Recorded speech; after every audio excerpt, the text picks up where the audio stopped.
Hey, it's Dr. Beth with Psych Downloads. Today I'm going to talk about self-care. Self-care is the most fundamental and the most foundational self-regulation and self-soothing strategy that we have to help manage our emotions and help maintain emotion regulation. This is such an important and often overlooked part of the ways that humans can best take care of themselves.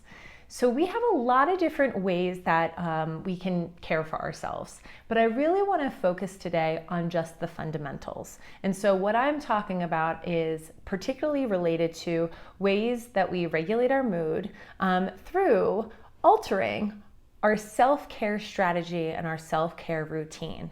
I think that it is absolutely essential if you want to achieve emotion regulation that you do the work to figure out what is your go-to self-care strategy? What is your go-to self-care routine? I think that it's so important that people take the time, particularly as adults, to figure out what they need to do to help themselves feel at their best. And so I want to talk a little bit about serotonin. Serotonin, you might have heard about. It's a neurotransmitter that has a lot to do with how our mood regulates itself in our body. But what people don't realize is that serotonin, because it impacts mood and it impacts sleep and it impacts eating and appetite, is we have the ability to then alter our mood based on how we sleep and how we eat. So if we want emotion regulation, if we want to self-soothe and take care of our mood, we can turn to sleeping and eating as the most basic and helpful way to get our mood back in line to a place where we feel better. And so when I think about the fundamentals of self-care, I almost, in a way, have them prioritized in a particular order. So at the top, I really think of sleeping and eating as two of the most fundamental ways that we can take care of ourselves or engage in self-care. So starting with sleeping and eating, I know that this sounds really basic, but I just really want to emphasize that as a psychologist that works with really high achieving, very successful individuals and partners, I cannot tell you how much people overlook the importance of regulating their sleep and their eating. I can't tell you how many times that I have heard clients say, oh yeah, I don't really eat breakfast, and like, oh, I don't know, sometimes I forget to eat lunch, and oh, I don't know, like I had something going on like Wednesday night, so I just skipped dinner. And I really want to highlight how important and essential it is to eat regularly. Our bodies are designed to utilize fuel to go. And our prefrontal cortex, so the front part of our mind, of our brain that helps us to regulate our emotions, needs to get adequate fuel in order to function at its best. If we only get, say, a little bit of food, or we're only eating a meal or two per day, your body is sending all of that energy to the autonomic systems in your body. So it's sending it to your heart so that it can beat. It's sending it to your liver so that it can clean out your blood. If it doesn't have any extra, if your body doesn't have any extra, it's not sending extra energy to your prefrontal cortex to regulate your emotions, because from a biological standpoint, your emotions and regulating them aren't actually as important as just making sure your muscles are getting blood, through good circulation. So I really cannot emphasize enough how important it is to have a good relationship with food and eating. And I really want to highlight as well, I'm not a nutritionist. However, I think that I can safely say that we all feel better when we eat roasted vegetables versus Oreos. So if you are looking for a way to self-regulate, if you are looking for a way to take care of yourself, to really engage in a go-to self-care routine, please look at your relationship with food, the frequency of what you're eating, ensuring that you're eating enough, making sure that you're not binge eating or overeating in foods that you know are not good for you. I don't need to go over what those are. I think most people have a general idea of what those foods are, but I cannot emphasize enough how essential this is to your emotional well-being. Likewise, sleep. Sleep is so fundamental and important. for self-care and as an emotion regulation tool. So many adults, I think, have this myth, this belief that when I get to adulthood, I can just sleep 5 hours a night and keep going. We are a machine, and part of what fuels us, in addition to food, is sleep. Sleep is such an important part of how we take care of ourselves. So I'd really like to ask you, how much sleep do you need to feel at your best? Have you really determined this for yourself? Do you know what it feels like to get 6 hours of sleep for 3 weeks straight? Do you know what it's like to get 7 hours of sleep for 3 weeks straight? Do you know what it's like to get 8 or 9 hours of sleep for 3 weeks straight? And the reason I say 3 weeks straight is there's so many people that change the time of when they go to sleep and when they get up in the morning. And you know what? Our bodies don't actually really like that. I don't know where we get this belief that somehow as an adult we can let go of all of our self-care routines, but this is not the way our bodies work at their best. So if you're looking for a way to regulate and manage your emotions, I highly recommend you look to your self-care routine and start to regulate what time you go to sleep and what time you get up in the morning. I know this sounds really basic, but again, a lot of people are upset that they're feeling anxious, they're feeling distressed, they're feeling depressed, they're feeling irritable. And then I'll ask them, how much sleep are you getting? And they're like, oh, well, I got 10 hours of sleep on the weekend and then I've got 5 hours of sleep the rest of the week. That's not really going to help you regulate your mood. So if you are looking for a way to regulate your mood, one of the ways that we can self-regulate is to have a go-to self-care routine. So I invite you to figure out, in addition to having a regular eating pattern and making sure you're getting enough nutrients, is to really regulate when you sleep and what time you wake up. In fact, if you are experiencing any depression or anxiety, it is my firm belief that you don't really have the luxury, if you want to feel better, to change what time you go to sleep every night. It is my firm recommendation. I can't tell you how much I support this, is maybe think about going to sleep the same night or the same time every night and waking up the same time every morning and just seeing how that goes for 3 weeks, because that may be the thing that helps you to feel better. And so after sleeping and eating, which I think are the highest priority of how we can self-care, I think next in line in terms of what I have seen work and what has been shown to be helpful in research is exercise and meditation.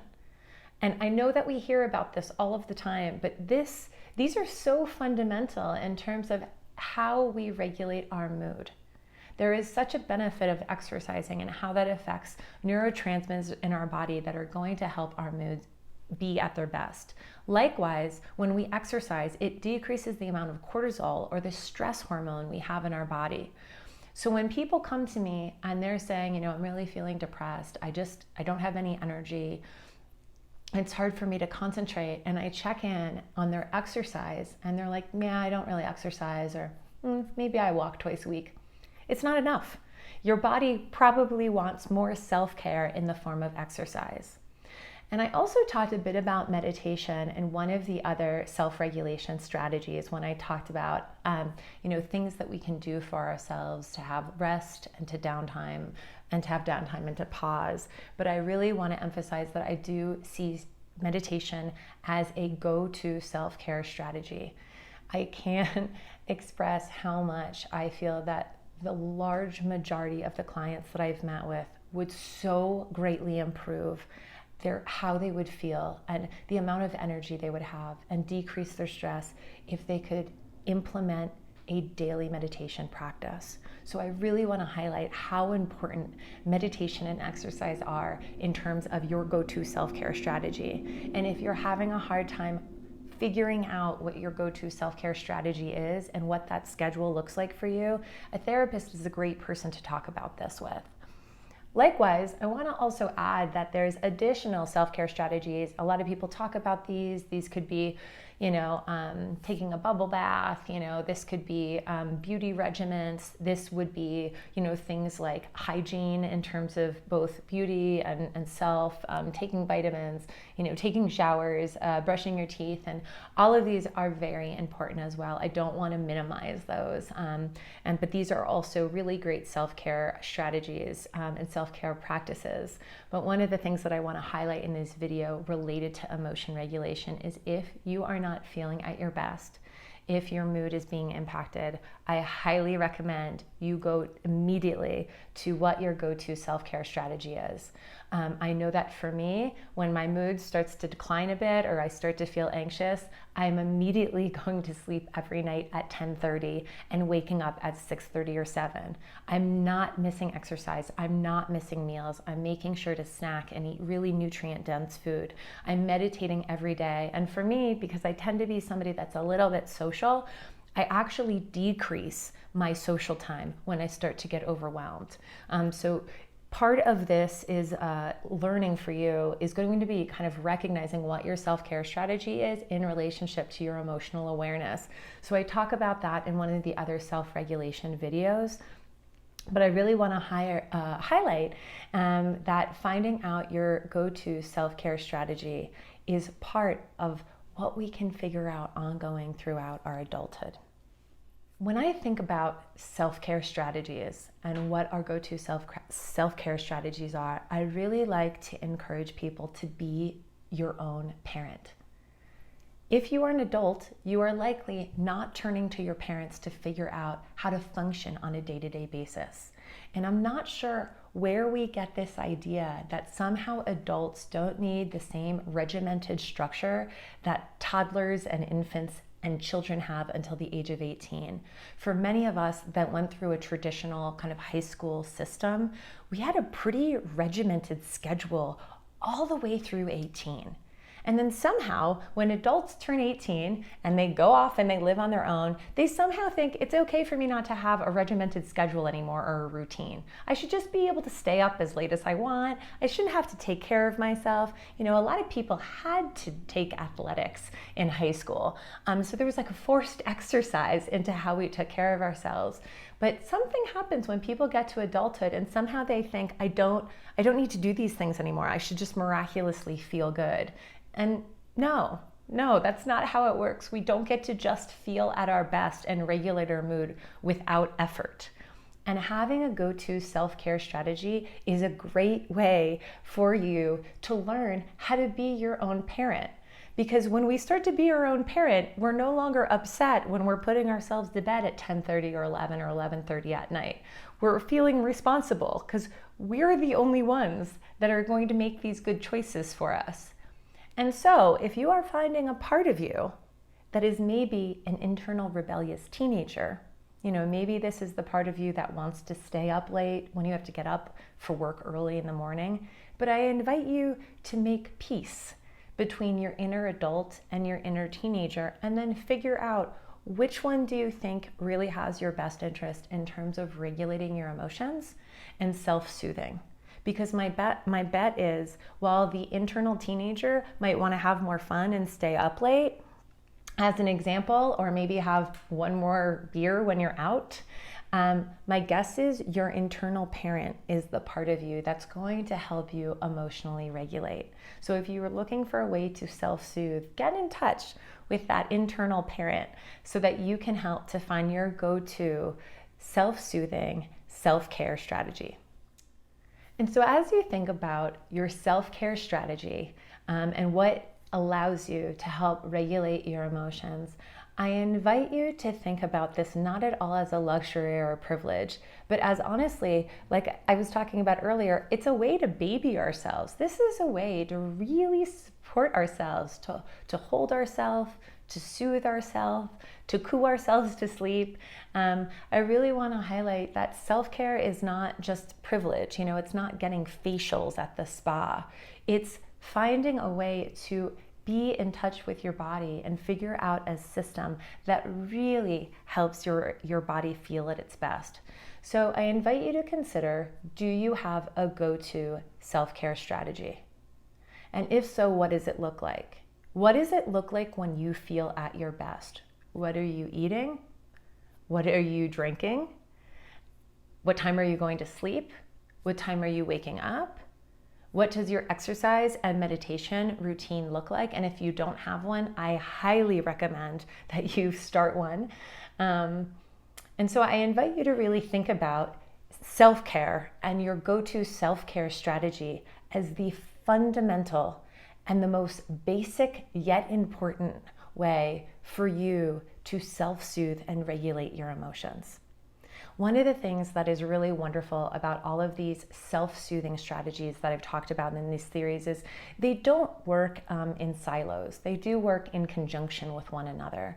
So as you get to better know kind of your emotional awareness and what you need to help take care of yourself, this usually helps us with our self-care strategy. And so what I mean by that is, once you learn to figure out what stress or distress feels like at a 3 or 4 out of a 10 scale, then you can start to increase your self-care strategies so your stress and distress don't continue to increase.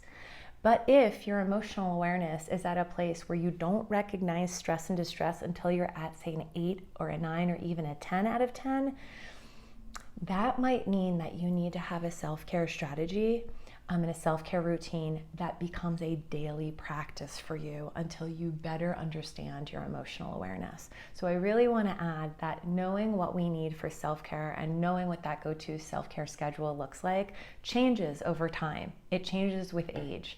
And that's not a bad thing. That's a wonderful thing. This allows you to continue to look inward to figure out what you need to help take care of yourself. And so I hope that this video has helped you to consider how important and fundamental self-care is as a self-soothing strategy that will allow you to regulate your emotions. Thank you for watching this video. I'm Dr. Beth with Psych Downloads.